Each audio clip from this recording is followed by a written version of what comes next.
যখন রব্বুল আলামিনকে বলছে রব্বি আন্নী মাসানিয়াদ দুররু ওয়া আনতা আরহামুর রাহিমিন, আয় আল্লাহ আমার কষ্ট হচ্ছে, রোগ আমাকে স্পর্শ করছে, তুমি আমারে নাজাত দাও।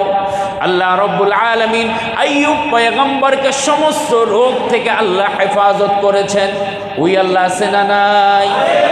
ইব্রাহিম পয়গম্বর আগুনের মধ্যে আল্লাহর কাছে করছে, আল্লাহ জিব্রাইল আইসা ডাক দেয়া বলে ইব্রাহিম তুমি চাইলে আমরা আগুন নিবাইয়া দিব। ইব্রাহিম পয়গম্বর কয় যেই আল্লাহর জন্য আগুনে লাভ দিছি ওই আল্লাহ কি আমারে দেখে না? সুবহানাল্লাহ। যে আল্লাহর লিগে আগুনে আইছি, তুমি কে? তোমার লিগে তো আগুনে আহি নাই, আইছি কার জন্য? তুমি কে?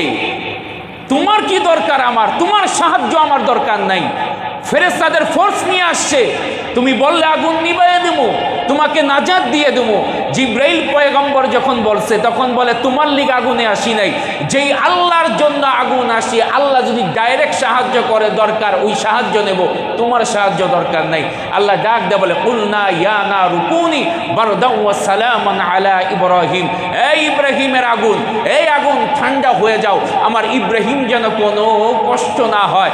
যখন আল্লাহ রব্বুল আলামিন মূসা পয়গম্বরকে পার করে দিছে, মূসা পয়গম্বর আল্লাহরে ডাক দিয়া কইছে গত সপ্তাহ বলছিলাম আল্লাহ ধরা খেয়ে গেলাম।